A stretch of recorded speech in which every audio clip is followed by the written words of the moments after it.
Monsieur Amadouba, bonjour. Bonjour, monsieur Gueye. Comment peut-on expliquer cet accroissement assez rapide, d'autant plus que le premier cas a été soulevé depuis le 2 mars? Oui, merci beaucoup, monsieur Gueye. Bon, c'est toujours un plaisir de venir partager avec vous votre plateau, surtout qu'aujourd'hui nous devons parler du Covid-19, c'est-à-dire cette maladie, bien j'allais dire cette pandémie qui aujourd'hui se présente sur l'ensemble de la planète. Le Sénégal a connu son premier cas et aujourd'hui nous sommes presque à 22 cas. Le premier c'est un Français et les autres c'est des émigrés ou bien même des étrangers qui nous viennent d'ailleurs. Au niveau des maladies infectieuses, il y a une prise en charge qui a permis à 2 parmi les malades de retrouver leur santé. Bon, les autres, c'est des mises en contact, c'est les autres qui sont des suspects et les autres également sont en situation de surveillance au niveau du service des maladies infectieuses. Bon, aujourd'hui, peut-on s'attendre, bien sûr sans verser dans un pessimisme béat, à une explosion de la situation? Oui, c'est là où je disais que si on n'y prend pas garde, alors la situation risque de s'aggraver. Et si jamais on atteignait le niveau 2, ce serait la catastrophe. Heureusement que le président de la République, hier, a pris des mesures quand même draconiennes pour parer au plus pressé. Et c'est là où je dis que mieux vaut tard que jamais. Sinon, on pouvait quand même prendre les mesures de précaution le plus tôt possible, même si au niveau du ministère de la Santé, il y a un comité de veille et de surveillance qui est au niveau des frontières. Mais le premier cas et même les autres cas qui ont suivi ont fait leur apparition à partir de l'aéroport international AIBD, où véritablement le dispositif a connu une faille. Et qu'est-ce qui explique ces failles? Je disais que nous avons un bon dispositif parce que nous avons des services très compétents et un personnel également très chevré, mais qu'au niveau de l'aéroport, les premiers cas qui ont été détectés, c'est des cas quand même pour lesquels le directeur de la prévention ou bien le ministère en général avait mis un dispositif qui avait connu par exemple un dysfonctionnement. Quand il disait par exemple que les voyageurs qui venaient à l'aéroport étaient identifiés avec des adresses et des numéros de téléphone pris et ces derniers étaient laissés entrer parmi les populations et que s'il s'avérait qu'ils sentaient quelques signes de maladie, qu'ils pouvaient saisir directement les autorités et que c'est elles, en dernier ressort, qui allaient les prendre. Mais le problème, c'est qu'une fois dans la population, on ne peut plus les maîtriser. Il fallait simplement, en lieu et place de prendre leurs identités, de pouvoir les identifier et prendre également les tests qu'il fallait. Et si cela s'avérait positif, ou même qu'ils présentaient des signes, parce que pour cette maladie, il y a ce qu'on appelle les personnes asymptomatiques, c'est-à-dire des personnes qui ne présentent pas les signes, mais qui sont des porteurs sains. Le porteur sain, c'est celui-là qui a le virus dans son organisme, mais qui ne développe pas encore la maladie. Mais celui-là peut contaminer les populations, surtout quand on le libère et qu'il séjourne parmi la population. Le germe peut se développer et contaminer une partie de son entourage. Est-ce que ce n'est pas ce qui est arrivé avec le module? Mais c'est ça qui est arrivé à tout cela. C'est ça qui est arrivé à tout cela. Parce que tous les cas que nous avons, c'est des cas qui sont importés. Lesquels cas importés ont contaminé, par exemple, les autres avec qui ils ont été en contact.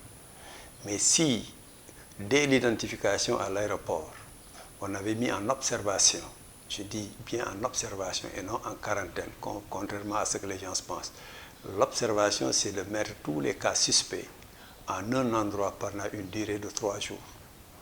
C'était suffisant quand même pour voir le développement de la maladie et de l'orienter directement au service approprié. encore que nous avons un service des maladies infectieuses très performant. Bon, aujourd'hui, vu la capacité litière de l'hôpital Fann, qui doit éventuellement recevoir les cas de maladie, peut-on réellement s'attendre à un débordement au cas où il y aurait un accroissement beaucoup plus important de personnes infectées? C'est dans le domaine du possible. Vous voyez par exemple quand on avait le cas de Ebola, un seul cas importé avait mobilisé presque tout l'État. Et l'hôpital de Dantec était le service qui avait réceptionné et traité justement ce cas unique. Aujourd'hui, nous sommes à 22 cas. Et ça risque d'aller crescendo si on n'y prend pas garde. Et là, je touche du bois. Et qu'est-ce qu'il fallait faire? Ces malades-là ne devaient pas être orientés au niveau de l'hôpital de Fann. Mais au contraire, il fallait simplement créer des dispositifs hors de l'hôpital, par exemple à côté de la mer, et orienter là-bas les malades. Ce serait amoindrir les risques.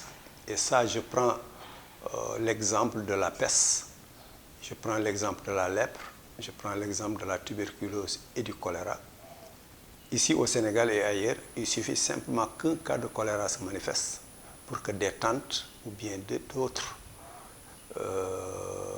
dispositifs soient créés en des endroits isolés pour recevoir les malades et leur dispenser les soins appropriés parce que tellement la maladie est contagieuse. Et pour le coronavirus, je pense que c'est la maladie la plus contagieuse que l'humanité ait connue. Et par rapport à ça, il nous faut prendre des mesures idoines, rigoureuses, pour véritablement arrêter la progression. Mais à ce que je vois, c'est comme si on suivait la trace du serpent et non arrêté la progression du serpent. Et c'est là où c'est dangereux. Bon, aujourd'hui, on peut parler aussi bien sûr, de la dangerosité de ce virus-là, même si souvent on dit que le taux de létalité reste encore faible, bien sûr, par rapport à une maladie comme l'Ebola. Mais avec cette vitesse exponentielle de la propagation du virus, aujourd'hui, est-ce qu'on ne craint pas que qu'il y ait un risque d'explosion dans la population sénégalaise? D'autant plus qu'il y a aujourd'hui, on dit qu'il y a des cas, des personnes infectées qui ont déserté leur habitation. Mais effectivement, il y a lieu de s'inquiéter. Je vous disais tout à l'heure que la contamination est très rapide et le germe également va à une vitesse extraordinaire. Et au Sénégal, en Afrique particulièrement, il y a cette promiscuité et dans les bus, et dans les maisons, et dans les organisations. Donc des facteurs favorisants qu'il faut véritablement éviter. Vous avez parlé tantôt de ces malades qui sont sortis de l'hôpital et qui sont dans la population. Mais est cela qu'on n'a pas encore détecté? Il y a des gens qu'on n'a pas encore détectés et qui sont à l'intérieur de la population. Ça aussi, il y a lieu véritablement de craindre une propagation exponentielle de la situation. Mais le système de santé du Sénégal, est-ce que réellement il est assez performant pour résister à... C'est là où le bas blesse. Vous voyez, même à l'intérieur du pays, si on a un seul cas, tous convergent vers l'hôpital Fann. Et l'hôpital Fann ne peut pas contenir tout ce monde. Vous voyez le cas de Touba. Pour limiter les dégâts, on a simplement envisagé de créer quelque chose à la périphérie de la ville pour recevoir le malade ou bien les malades. Le système de santé au Sénégal, en général, est un système très cohérent. Mais quand on parle de maladie, on ne parle plus du système de santé, mais on parle surtout du système hospitalier et les dispositifs hospitaliers. Parce que c'est les hôpitaux qui prennent les malades. Mais la santé, dans son concept, est large. Parce qu'il y a la prévention, il y a la promotion, il y a le curatif et il y a le réadaptatif. Mais ici, par exemple, c'est même ces malades qui sortent, une fois guéris, ont besoin justement de cet aspect réadaptation. D'où maintenant l'intervention nécessaire des psychosociologues, etc.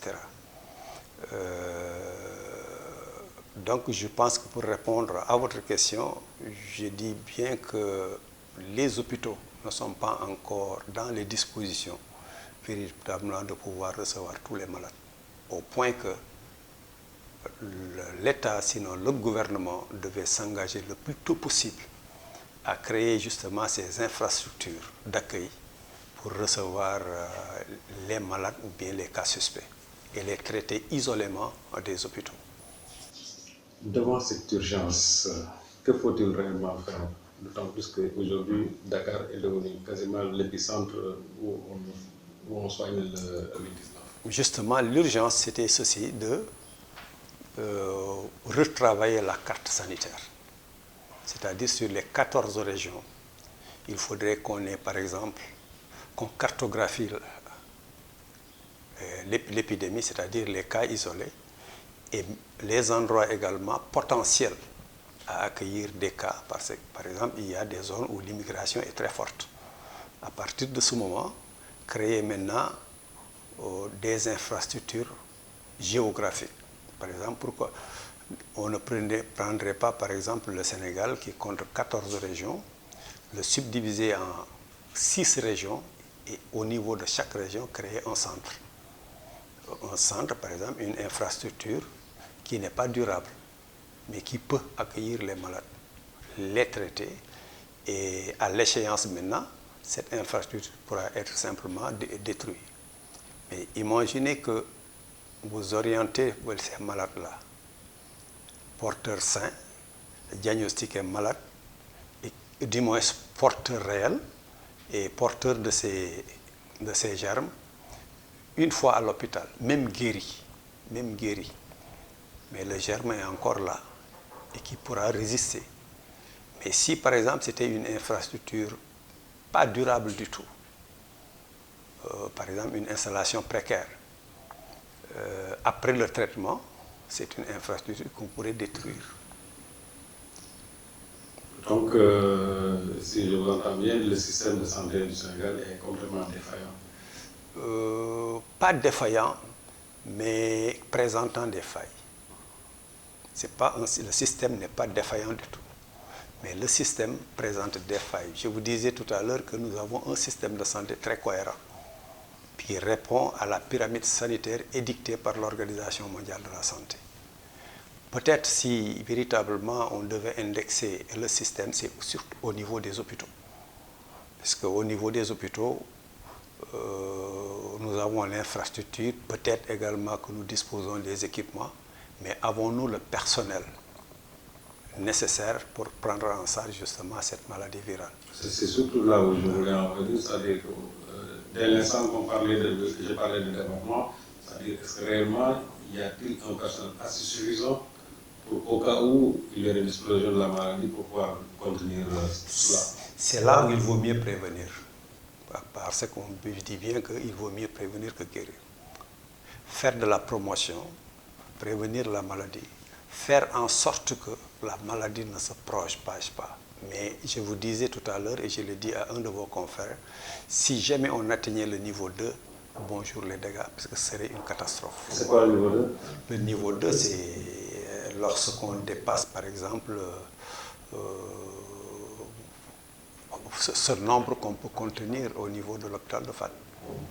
Est-ce que cette situation n'est pas prévisible? D'autant plus qu'aujourd'hui, des pays comme la France, l'Italie, les États-Unis, je ne parle même pas de la Chine, en sont aujourd'hui quasiment à leur niveau 3. Mais bien sûr, c'est là où je vous dis que si on ne prend pas garde, on risque justement d'atteindre ce niveau. Et si jamais on atteint ce niveau, c'est la catastrophe. Et de rappeler tous ces anciens médecins qui sont à la retraite ou les infirmiers qui sont à la retraite pour les mobiliser au cas où vraiment le virus se développerait à une vitesse alarmante. Est-ce qu'au Sénégal aussi, il ne va pas falloir, compte tenu bien sûr de l'insuffisance des personnels sanitaires, essayer de s'orienter vers une telle proposition? Aujourd'hui, ça doit être un sursaut national, parce que l'affaire est inquiétante et que c'est une affaire nationale, une affaire de tout le peuple sénégalais. Chacun devrait se considérer comme concerné et mettre justement ses efforts à combattre justement cette maladie. Mais cela devrait être organisées par le ministère de la Santé, autrement dit par le gouvernement. Et ici, ce n'est pas seulement les médecins infirmiers qui devraient être mobilisés, mais c'est toutes les bonnes volontés. Toutes les bonnes volontés, parce qu'il ne s'agit pas seulement de traiter la maladie, mais aujourd'hui, il s'agit véritablement de développer des stratégies pour arrêter l'avancée de cette maladie-là. Nous avons besoin des sociologues, et tout à l'heure, j'ai posé la question de savoir, mais où sont les préventionnistes qu'on avait recrutés? Des milliers de préventionnistes. Où est le service d'hygiène qui est encore discret jusqu'ici? Où sont les agents de santé communautaire qui doivent être également impliqués? Voilà. Tous, c'est-à-dire aujourd'hui, aucun citoyen n'est de trop pour véritablement enrayer cette avancée-là. Chacun doit mettre, parce que ce n'est plus un problème d'État, mais c'est un problème de la nation. Encore que peut-être la nation a du moins l'État a une mission de sécurisation des citoyens, une mission également de garantir la santé des populations. Mais dès lors que la maladie a pris cette dimension-là, ça devient maintenant l'affaire de tout le peuple sénégalais, et même des étrangers qui vivent parmi nous. Et par rapport à ça, je disais même que, par exemple, Youssou Ndour vient de donner 10 millions. Mais moi, à la place des 10 millions, j'aurais simplement acheté, par exemple, les produits de prévention nécessaires, par exemple les masques ou bien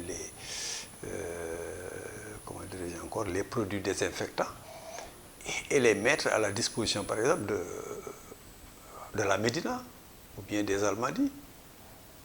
Un autre verrait, par exemple, ce geste, ferait de même pour Pikine, Guédiawaye, et pourquoi pas aussi également pour Touba. Au lieu de le remettre, par exemple, à l'État ou bien le remettre à une organisation, moi je pense qu'il fallait simplement acheter les produits et les mettre à la disposition des communautés. D'autant plus que le SAMES, par la voix de son secrétaire général, a déploré l'insuffisance des moyens des équipements de protection des médecins qui éventuellement doivent faire face à ce Covid-19. Vous savez, regardez par exemple, vous allez en Europe, les personnes les plus touchées, c'est le personnel médical. Au moment de développer leur geste altruiste pour sauver des vies, ils contractent les maladies. En Chine, il y en a eu plusieurs morts. Bien sûr. C'est là où maintenant, celui qui est au devant de la scène pour sauver des vies, mais lui également, sa vie doit être protégée. Des équipements suffisants pour l'ensemble du personnel, mais également faire en sorte. C'est là où je vous disais tout à l'heure que les hôpitaux ne devaient pas être destinés à recevoir ces malades. Parce qu'au niveau des hôpitaux, il y a déjà des malades qui sont là pour d'autres raisons, autres que le coronavirus.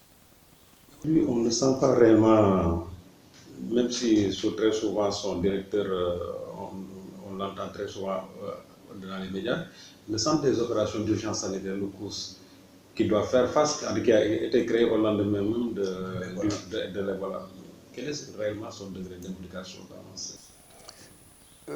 C'est un travail d'ensemble où chaque organe a une mission bien précise. Là, c'est une chaîne. Cette chaîne est composée du COUS. Le COUS a pour mission une intervention de masse. Il y a le SAMU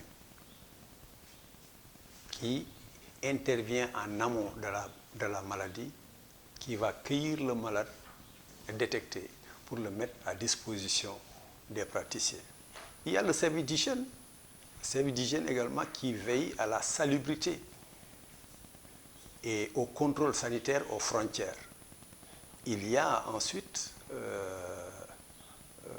après le service d'hygiène, il y a la direction de la prévention. Ça aussi, c'est une structure de coordination, mais une structure également de stratégie. La stratégie, c'est à ce niveau-là. Il y a SOS médecins, entre autres, donc pas mal de services dont les missions convergent vers l'anéantissement de cette pandémie-là. Même en temps normal, ils ont besoin d'une certaine synergie, à plus forte raison maintenant que la pandémie s'est installée et que l'Afrique, le Sénégal, est le premier pays à être affecté et que nous avons aujourd'hui un niveau qui n'est pas encore atteint par les autres pays. Au sortir de cette maladie, est-ce qu'il ne faut pas revoir de fond en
que Dieu vous entende et que le Sénégalais aussi vous entende. Voilà, c'était le mot de la fin avec notre invité d'aujourd'hui qui est le docteur Amadou Ba. Nous parlions bien sûr du Covid-19 qui est aujourd'hui qui fait l'actualité au niveau mondial. Nous vous donnons rendez-vous la semaine prochaine. Merci. Ok, c'est moi qui vous remercie.